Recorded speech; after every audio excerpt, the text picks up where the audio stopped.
তারপরে রাজনৈতিক শক্তি, আর আমাদের প্রকৃতি এবং উপরালার একটা বিচার আছে। সেই বিচারে বাংলাদেশ একটা অমিত সম্ভাবনার জায়গায় দাঁড়িয়েছে। একসময় অটোমানরা পৃথিবীতে দোদস্র প্রতাপের সাথে ইউরোপ, আফ্রিকা এবং এশিয়াতে তারা দীর্ঘ সময় নেতৃত্ব দিয়েছিল। প্রথম বিশ্বযুদ্ধ, দ্বিতীয় বিশ্বযুদ্ধে অটোমানদের পরাজিত করে তাদেরকে ভাগ বাটোয়ারা করে যে নতুন সাম্রাজ্যবাদী শক্তি আজকে গড়ে উঠেছে, তাদেরও কিন্তু পতনের জায়গায় আসছে। নতুন শক্তি আসবে এবং বাংলাদেশে একসময় আফগানিস্তান খুবই গুরুত্বপূর্ণ ছিল এবং অটোমানরা যে গুরুত্বপূর্ণ ভৌগোলিক কারণে ছিল, ভৌগোলিক কারণে বাংলাদেশ এখন পৃথিবীতে অতি গুরুত্বপূর্ণ এবং তার চেয়ে গুরুত্বপূর্ণ হতে যাচ্ছে এবং তার প্রক্রিয়াতে রয়েছে। এক সময় আপনারা জানেন যে এশিয়াতে ৮০% এখন জ্বালানির চাহিদা, ৮০% জ্বালানি ব্যবহারকারী মানে এশিয়াতে তারা থাকে। একসময় ইউরোপে ছিল। ইউরোপ এ কারণে সেখানে শিল্প বিপ্লব থেকে শুরু করে তার আজকে এআই যুগে গেছে। আজকে দুনিয়াতে প্রথম রেগুলেশন, দ্বিতীয় রেগুলেশন, থার্ড রেগুলেশন এবং ফোর্থ রেগুলেশনের যুগ চলতেছে। বাংলাদেশ এখনো পর্যন্ত আমরা প্রথম পর্যায়ের বিপ্লব আর পরিবর্তন আমরা সমাপ্ত করতে পারি। ক্ষুধা, দারিদ্রতা, অব্যবস্থা আমাদের কাজকে পিছকে আটকে রাখছে। আমাদের দ্রুত পরিবর্তন হতে হবে। পরিবর্তন হওয়ার এই সম্ভাবনাটা আসছে যে বাংলাদেশে আজকে আমাদের এক প্রতিবেশী হিন্দুস্তান ছাড়া আর আমাদের কেউ কদরও করতো না, কেউ বন্ধুত্ব নিত না, কেউ আমাদের ডাকতেও না। যে কারণে ওরা কিছুই না দিয়ে আমাদের গ্রামের যে একটা শয়তান দুষ্ট ছেলে আছে, যে তোকে কিছুই দেবো না, তোকে আমি বেইজ্জতি করবো না, তার জন্য আমাকে তুই কি দিবি। এরকম আমাদের এমন প্রতিবেশী বন্ধু ইন্ডিয়া, যে আমাদের কোনো কাজেই লাগে না, আমাদের ক্ষতি করবে না, তার জন্য তাকে আমাদের বন্দর ব্যবহার করবে, ট্যাক্স দেবে না, আমাদের বর্ডারে মানুষ মারবে, তার বিচার চাওয়া যাবে না, আমাদের কোনো পণ্য তাদের দেশে গিয়ে ঢুকতে দেবে না, তার পণ্য আমাদের জিনিসটাকে একতরফা ব্যবসা করবে, তারপরে তাদের বিরুদ্ধে কথা বললেই তারা বলে শালা আমরা খারাপ। এমন একটা এমন একটা অসুস্থ, একটা অভিশপ্ত প্রতিবেশী আমাদের নিয়ে আমরা নিজের একটা আটকে ছিলাম। কিন্তু বাংলাদেশে এখন আর কারো পক্ষেই কেউ আমরা কখনো এই বাংলা মাথা নত করেনি, আর এখন কেউ পারবেও না। কারণ বাংলাদেশকে প্রয়োজন এখন দুনিয়ার সব রাষ্ট্রে। আমেরিকা বাংলাদেশের সাথে বন্ধুত্ব করতে চায়, রাশিয়া বাংলাদেশের সাথে বন্ধুত্ব করতে চায়, যে কারণে সে আণবিক প্রকল্প এখানে এসে চালু করেছে। চীন এখানে সবচেয়ে বেশি তারা গুরুত্বপূর্ণ বিবেচনা করে, সেজন্য সবচেয়ে সব শর্ত দিয়ে তারা সব পলিটিক্যাল পার্টির সাথে কোলাবোরেশন করতেছে এবং তাদের এখানে আসতেছে। তাহলে এখানে পৃথিবীর পরাশক্তি আমেরিকা, রাশিয়া, চীন, মুসলিম বিশ্ব, ইউরোপ সবাই যখন আসবে, আপনি যখন একটা পণ্য বাজারে বিক্রি করতে যাবেন, আর ইন্ডিয়া তো আছে, তাহলে 6টা লোকের নাম বললাম, শুধু ইন্ডিয়া আপনাকে কিছু না দিয়ে কানমলটা দিয়ে আপনাকে চলবে। এখন আরো 5 জন আপনার সাথে মিশতে চায়, কথা বলতে চায়, উঠতে চায়, বাণিজ্য করতে চায়, ব্যবসা করতে চায়।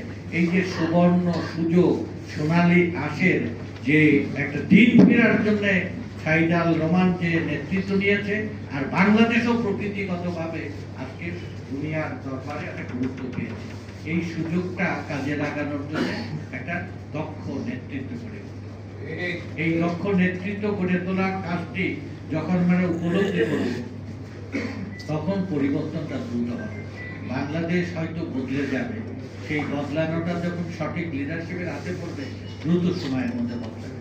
আমি আশাবাদী বাংলাদেশের এই যে বিস্তৃত অসংগঠিত শ্রমিক শ্রেণী, যার সংখ্যা 7,35 লাখ, আমি শ্রমিক নেতা হিসাবে আমি নিজে আত্মসমালোচনা করি, আপনাদেরকে আত্মসমালোচনা করার জন্য সুযোগ পেলেই আমি অনেক সময় অনুরোধ করি, বলেন যে 7,35 লাখ যে বাংলাদেশের ভাগ্য হতো, এই যে বিপ্লবী একটা শক্তি শ্রমিক শ্রেণী, তার 1% সংখ্যা হয় 7,35,000।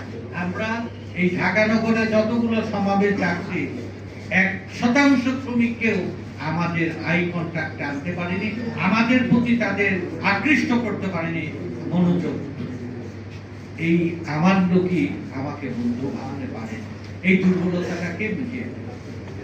আমরা এখানে এইবার যে মে দিবস করলাম, শহীদ রাষ্ট্রপতি যে 1979 সালে প্রথম উনি প্রধান অতিথি হয়ে এই মে দিবসের সমাবেশে যোগ দিয়ে উনি বলেছিলেন, আমি নিজেও একজন শ্রমিক, এই পরিচয় দিতে গর্ববোধ করি। বাংলাদেশের এই আগে জিয়ার আগে সমস্ত শ্রমিক অঞ্চলটা ছিল বামপন্থী বিপ্লবী এবং ট্রেড ইউনিয়নের হাতে। এই যে পাটকলের ঐতিহ্য, আদমজি, খুলনা, চট্টগ্রাম, নারায়ণগঞ্জ সহ এই যে আমাদের নরসিংদী, এই জনপদ যে পাট শিল্প যে অঞ্চলে গড়ে উঠেছিল নদীমাতৃক এই বাংলাদেশের বন্দর কেন্দ্রিকে, সেই পাট শিল্পের সম্ভাবনাটাও সেই সময় তার হাতে এবং সেই শ্রমিকদের এই সমাবেশে জিয়ার একটা কথায় একটা তরঙ্গের মতো শ্রমিকদের মধ্যে আপন হিসাবে বোধ করে দলে দলে দলে দলে এই শ্রমিকরা কিন্তু বিএনপির পতাকা তলে আসছে। বেগম খালেদা জিয়া 1991 সালে প্রধানমন্ত্রী হওয়ার পরে শ্রমিক সমাবেশে দিয়ে বলেছিলেন, আমি শ্রমিকের সহধর্মিণী পরিচয় দিতে গর্ববোধ করি। সবাই আমাদের শ্রমিকেরা তাকে মায়ের আসনে রাখবেন। এবার তারেক রহমানকেও আমরা নিয়ে আসছিলাম, উনিও আমাদের কাছে অনুপ্রাণিত বক্তব্য দিয়েছেন যে আমি শুধু নয়, আমরা সবাইকে শ্রমিক হিসাবে, আমার মন্ত্রিসভাকে আমি শ্রমিক হিসাবে তাদেরকে পরিচয়, আমি নিজেও এবং আমার মন্ত্রিসভাও শ্রমিক। যদি সত্যিকার এই বক্তব্যের প্রভাব সমাজের উপরে পড়ে, তার একটা সুফল আসবে। আমাদের বাংলাদেশ একটা যুব সন্ধিক্ষণে এসে দাঁড়িয়ে। এই যুব সন্ধিক্ষণে আমি প্রত্যেকটা, যারা আমি এখানে শুধু পাট শ্রমিক না, অন্যান্য বিভিন্ন পর্যায়ের শ্রমিক নেতৃবৃন্দকেও দেখছি, আপনাদের কাছে অনুরোধ যে আমাদের সাথে জনগণের সংযোগটা, জনগণের সংযোগ রাজনীতিবিদরা, আদিতুল বাড়ি, হেলাল সহ অন্যরা করবে। যারা শ্রমিক নেতা পরিচয় দিয়েছেন, বিভিন্ন ট্রেড ইউনিয়নের দায়িত্ব নিয়েছেন, বিভিন্ন পদে আছেন, আপনারা নিজের আত্মসমালোচনার জন্য খুঁজে বের করি যে যে শ্রমিকের নেতৃত্ব দেই সেই শ্রমিকের কল্যাণ এবং সেই শ্রমিকের বিশ্বাস কতটুকু আমি অর্জন করেছি, তার প্রতি কতটুকু আমি দরদ নিয়ে কাজ করি। আপনারা যাতে এই ভাগ্য হতো এই শ্রমিক শ্রেণীকে বাংলাদেশে সংগঠিত করতে পারি, শ্রমিক আন্দোলনের নেতৃত্বে যেন আমরা ঐক্যবদ্ধ করতে পারি এবং বাংলাদেশকে বদলের জন্য, বাংলাদেশের পাট শিল্পের সোনালী দিন ফেরত আনার জন্য এবং বাংলাদেশে একটা বৈষম্যহীন একটা উন্নত বাংলাদেশ গঠনের জন্য যে লড়াই, প্রতিটি লড়াইয়ের মূলে রয়েছে আমাদের একটা বৈষম্যহীন উন্নত একটা জীবন পাওয়া। আমরা সেই বঞ্চনা থেকে, শোষণ থেকে মুক্তির জন্য শ্রমিক আন্দোলনই হচ্ছে আমাদের ভবিষ্যৎ। মধ্যবিত্ত শ্রেণীর নেতৃত্বে অতীতের অনেকগুলো আন্দোলন হয়েছে।